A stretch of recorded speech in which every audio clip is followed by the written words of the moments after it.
why did you select this topic? तो first of all question आएगा जैसे ही आप अपनी प्रेजेंटेशन कंप्लीट करेंगे, तो why did you select, दरमियान से में भी आपसे पूछा जा सकता है कि why did you select this topic, this title. So you have to provide with justification the basic reason which is also associate with your problem statement. इस प्रॉब्लम स्टेटमेंट के लिहाज से भी आपने टॉपिक को सिलेक्ट किया. What is the motivation behind selecting this title, ये title select करने के पीछे क्या मोटिवेशन थी, तो ये आपने जहन में रखना है. क्या मोटिवेशन थी, क्या करना चाह रहे हैं, क्योंकि आप एक रिसर्च वर्क आपने कंप्लीट किया हुआ है, तो उसको आप उसी तरीके से जो है वो बताएंगे. ओके, क्या मोटिवेशन थी, क्या करना चाह रहे हैं, that is very important thing. Then the panel will also watch the phrase of your title. आपके टाइटल का फ्रेज भी देखा जाएगा कि आए कि वो प्रॉपर है या नहीं है, कितने वर्ड्स पे मुश्तमिल है, क्या आपका टाइटल आपके प्रॉब्लम स्टेटमेंट बता रहा है, ये सारी बातें आपसे होंगी. तो क्वेश्चन क्या आएगा यहाँ पे, what is the motivation behind selecting this research, this topic, how did you select. उसके बाद जो है वो आपसे पूछेंगे कि आपने इस टॉपिक को जब आप जवाब देंगे तो क्या जवाब देंगे, कि हम वही टॉपिक स्टार्ट सिलेक्ट करते हैं जिसके ऊपर प्रीवियस रिसर्चर ने काम किया हुआ होता है.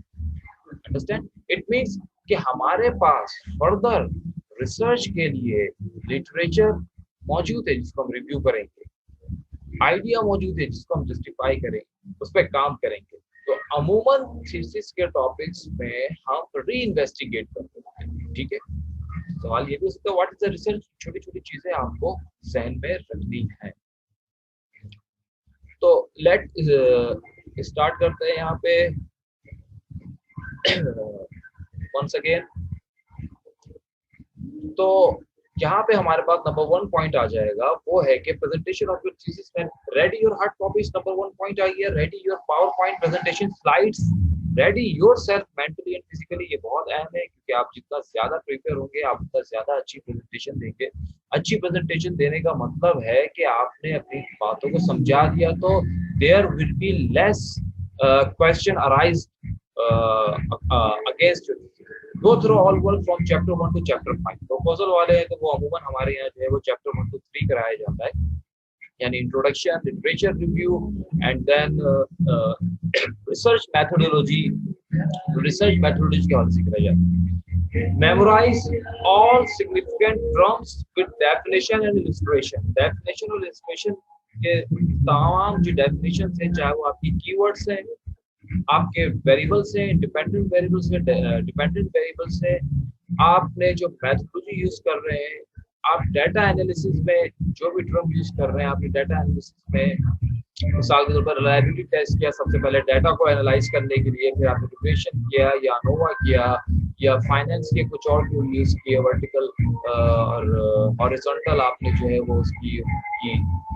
इसी तरीके से वेरिएंस ऑफ वेरिएबल्स को मालूम किया, टी टेस्ट किया, मुख्तलिफ टेस्ट किए, ग्रेंजर टेस्ट किया आपने. तो ये टेस्ट के नाम ये क्यों किए, इनके पीछे डेफिनेशन क्या है, अगर इसका फार्मूला है तो ये आपने बताना है वहां पे, और ये जस्टिफाई भी करना है कि इन साहब ने, क्योंकि आपको जो बेस पेपर है जिसकी बुनियाद पे आप अपनी रिसर्च किया की है आपने, तो इन साहब ने ये टेस्ट यूज किया था, therefore I am using this. Okay, so you will justify each and every word of your thesis. कि इन साहब ने जो है, इन साहब से मुराद है इन रिसर्चर ने, बेस पेपर में ये रिसर्चर ने जो है वो ये टेस्ट किया, तो therefore I am following it, तो मैंने भी ये टेस्ट किया है, और उसकी आप इंटेक्ट साइटेशन भी देंगे, प्रेजेंटेशन भी देंगे और अपने थीसिस वर्क में भी शामिल करेंगे. तो ये तो कुछ पॉइंट्स हैं जो कि जहन में रखनी है, जो कि आप लोगों को अपनी तैयारी के बाद इन सब बातों को जो है वो जहन में रखना है. अच्छा, सेकंड जो है वो क्या कहते हैं, एडमिट कर दो नजर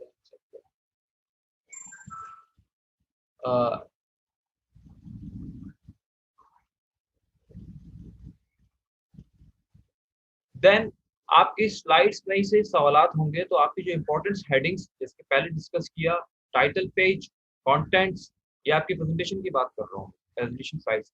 इंट्रोडक्शन जो आपका अमूमन जो चैप्टर नंबर 1 है, तो उसमें कौन सी इम्पॉर्टेंट हेडिंग्स है जो आप अपनी प्रेजेंटेशन में शामिल करेंगे और जिनके हवाले से आपसे क्वेश्चन हो सकता है। बैकग्राउंड ऑफ द रिसर्च में आप बताएंगे, जिस तरह आपने लिखा है कि इन साहब ने इस टॉपिक में काम किया, यही काम मैंने जो है कराची में इंडस्ट्री में या अपने फील्ड में अपने पॉपुलेशन में जो है मैंने अपनी तहकीक की, तो इसका आप बैकग्राउंड विद साइटेशन बनाएंगे। Problem statement is very important. The panel are so much interested in to find out the problem statement क्या है। प्रॉब्लम स्टेटमेंट ही बेसिकली आप उसमें यही बताता है कि what is the research gap you are basically working on. आपने research gap क्या फाइंड किया, आपने प्रीवियस रिसर्च को पढ़ा, टॉपिक सिलेक्ट किया, देखा कि 4 वेरिएबल में उन्होंने काम किया, एक वेरिएबल ऐसा है जिस पे काम नहीं हुआ, उस पे काम करने की जरूरत है या उसको री इन्वेस्टिगेट करने की जरूरत है, तो दैट इज योर प्रॉब्लम। उसी को आप प्रॉब्लम स्टेटमेंट बना के करेंगे, अपने पॉपुलेशन के लिहाज से बना के कर सकते हैं, जिस तरह के आपने लिखा होगा अपने थीसिस में। इसी तरीके से अगर वो काम यूरोप में हुआ है या मिडल ईस्ट में हुआ है, मलेशिया में हुआ, आपने एक ऐसा बेस पेपर फॉलो किया है, कराची में वो काम नहीं हुआ, आपने फाइंड आउट किया है, तो ये आप इस तरीके से प्रॉब्लम बता सकते हैं कि वहाँ के लोगों के, जैसे डाइवर्सिफिकेशन की, जैसे ह्यूमन रिसोर्स मैनेजमेंट के बहुत सारे टॉपिक ऐसे हैं, फाइनेंस के ऐसे हैं, फाइनेंस में हम सेकेंडरी डाटा यूज करते हैं तो हमारे पास है। इसी तरीके से सप्लाई चेन मैनेजमेंट में बहुत ज्यादा प्रॉब्लम स्टेटमेंट के इश्यूज है, वो आप यहाँ पे जो है कंटेंट में अपने बताएंगे, जितना अच्छा बताएंगे वही आपसे सवाल होगा तो आप उसी को बताएंगे। जब आप प्रेजेंटेशन में अच्छी तरीके से समझा चुके होंगे तो प्रॉब्लम स्टेटमेंट का सवाल आपसे नहीं होगा। ऑब्जेक्टिव ऑफ द रिसर्च आप लोगों ने लिखा हुआ है, तो ये आपने अपने पावर पॉइंट स्लाइड से भी शामिल करनी है। ऑब्जेक्टिव ऑफ द रिसर्च, जब ऑब्जेक्टिव ऑफ द रिसर्च आप क्लियर कट बताएंगे, 2 लाइन में, 2.5 लाइन में आपने लिखना प्रॉब्लम स्टेटमेंट, 3 से 4 लाइन में आपने मोटी मोटी बातें बतानी है, ऑब्जेक्टिव बताना है, रिसर्च क्वेश्चंस, वो रिसर्च क्वेश्चंस की आप तहकीक कर रहे हैं। तो अमूमन सबसे पहले जब हम रिसर्च शुरू कर रहे होते हैं तो हम टाइटल के बाद जो है वो वेरिएबल्स की तलाश करते हैं। बहुत से लोगों को प्रीवियस वेरिएबल को उठाते हैं, लेकिन कुछ ऐसी रिसर्च होती है जिसमें हम नया वेरिएबल फाइंड आउट करते हैं, क्योंकि एमबीए के लेवल में वो काम नहीं अमूमन करवाया जाता, एमएस या पीएचडी के लेवल में होता है कि जब हम एक्सप्लोर करते हैं नए वेरिएबल को, जो हमें समझ में नहीं आ रहा होता लेकिन हमें लग रहा होता है कि इसका इम्पैक्ट है, तो यहाँ पे आपने रिसर्च क्वेश्चन के हवाले से आपके इंडिपेंडेंट डिपेंडेंट वेरिएबल का रिलेशनशिप भी बन रहा होता है, जो कि आप फाइंड आउट करना चाहते हैं, जो कि आपके हाइपोथेसिस में आ जाता है। तो significance of the research specifically for industry, तो ये क्वेश्चन आपसे पूछा जा सकता है कि what is the benefit of your research for the industry, for the Pakistan, for the industry. तो क्या आपके रिसर्च में दम है कि ये इंडस्ट्री में कुछ आउटपुट दे सकेगा, इम्प्लीकेशन क्या है आपकी रिसर्च की, क्या ये इम्प्लीमेंटेबल है, इसको इम्प्लीमेंट किया जा सकता है, क्या ये करामत है, फायदामंद है, तो आपको यहाँ पे डिफेंड करना है, यू हैव टू डिफेंड। तो यहाँ पे आपको डिफेंड करना होगा एक प्रॉपर जस्टिफिकेशन रीजन देकर, और प्रीवियस रिसर्चर का हवाले एज अ सपोर्ट के तौर पे जो है वो इस्तेमाल करेंगे। जितना ज्यादा आप कोटिंग करेंगे अपनी गुफ्तगू में तो उतने ही ज्यादा ऑथेंटिक आपकी बात की जाएगी और एक बेस्ट परफॉर्मेंस जाएगी, आपकी बेस्ट प्रेजेंटेशन जाएगी। दैट इज तो these are the important headings. इसमें एक हाइपोथेसिस की हेडिंग भी लगा दी, अगर आपने हाइपोथेसिस पहले से लेकर चल रहे हैं। अमूमन ये होता है कि कुछ रिसर्च ऐसी होती है जिसमें हम वेरिएबल्स को एक्सप्लोर करते हैं, तो उसमें जब एक्सप्लोर करने के बाद हाइपोथेसिस बनाते हैं, लेकिन अमूमन जितने भी आप लोग हैं वो बेसिकली अपने हाइपोथेसिस डेवलप करके फिर हाइपोथेसिस टेस्टिंग करते हैं, फिर एंड में डाटा एनालिसिस के बाद ये जस्टिफाई करते हैं कि वेदर यू विल एक्सेप्ट और रिजेक्ट योर अल्टरनेट हाइपोथेसिस, या जो आपकी खोज है, जो आपकी रिसर्च क्वेश्चन है, वही आपको जो है वो इसका एम मकसद होता है। तो ये सबसे पहले आपको थ्रू आउट अपने जहन में, माइंड में ये क्लियर होना चाहिए कि आपका टाइटल मैच कर रहा हो इन सब पॉइंट से, इन सब हेडिंग से, और फिर जाके आप एक थ्योरेटिकल फ्रेमवर्क भी सेकंड चैप्टर के एंड में अमूमन बनाते हैं, या एक स्लाइड आप पहले भी दे सकते हैं। तो ये चीज जो है अपने जहन नशीन कीजिए, ठीक है।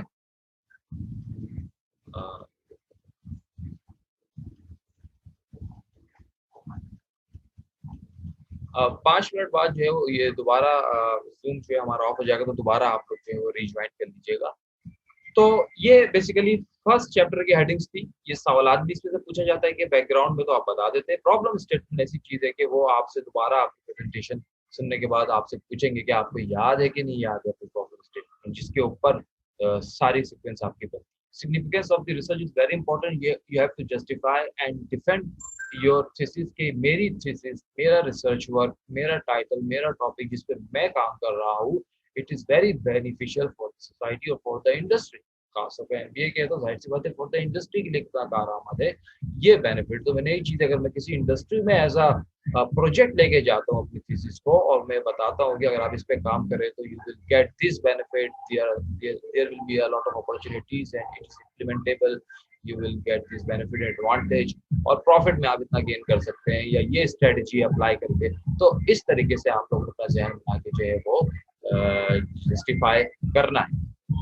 Similarly definition of the key terms अमूमन फर्स्ट चैप्टर में शामिल होती है। तो वो की टर्म्स क्या होती है, वो आपके डिपेंडेंट और डिपेंडेंट वेरिएबल्स होते हैं जो कि आप एब्स्ट्रैक्ट के नीचे लगते हैं। तो उनकी डेफिनेशन का तरीकेकार ये है, एक स्लाइड बनाए, टेबल फॉर्म में बनाए जिसमें एक कॉलम में आप जो है वो साइंटिस्ट या रिसर्चर का हवाला दें कि इस रिसर्चर ने जो है बेसिकली इस टॉपिक की, या मिसाल के तौर पर कोई कह रहा है कि जॉब सेटिस्फेक्शन को इस रिसर्चर ने ये डेफिनेशन, यानी कि वो साइटेशन होगी अकॉर्डिंग टू द साइटेशन होगी, वो आपको जो है वो ये नोट करना है। अब ये है कि थोड़ा सा टाइम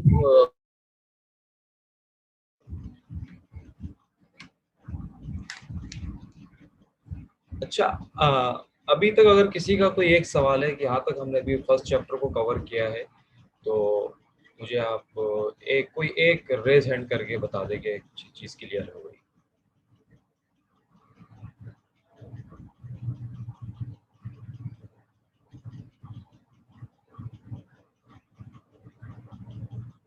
नो क्वेश्चन यहाँ पे। तो फर्स्ट चैप्टर से अदनान कमाल को अगर मैंने ऑन कर दिया तो घंटा हो जाएगा मतलब। तो समझ जाए, मतलब प्रपोजल वालों के लिए ये बहुत टफ है। डिफेंस वालों ने क्योंकि प्रपोजल दे चुके हैं वो उनको एक थोड़ा सा एक्सपीरियंस है, लेकिन उनसे भी दोबारा क्वेश्चन होगा क्योंकि अमूमन क्या होता है कि जब डिफेंस वाले जब अपना रिसर्च कर रहे होते हैं तो बास का टॉपिक ही चेंज कर दिया जाता है या वो जो सोच के निकलते हैं उससे डिफरेंट काम होता है। तो बहुत सारी अमेंडमेंट या मॉडिफिकेशन फर्स्ट चैप्टर में सेकंड चैप्टर में करनी होती है क्योंकि एब्स्ट्रैक्ट भी लिखते हैं, इंट्रोडक्शन चेंज होता है, बहुत ज़्यादा चीज़ों का इजाफा करते हैं। प्रपोजल में आप एक मफरूज़ा साथ लेकर चलते हैं कि we are going to do this, हमने ये किया ये है। लेकिन जब आप प्रैक्टिकली इन्वॉल्व होते हैं रिसर्च में, थीसिस में, तो फिर आपके पास जब नताइज आते हैं तो टोटली डिफरेंट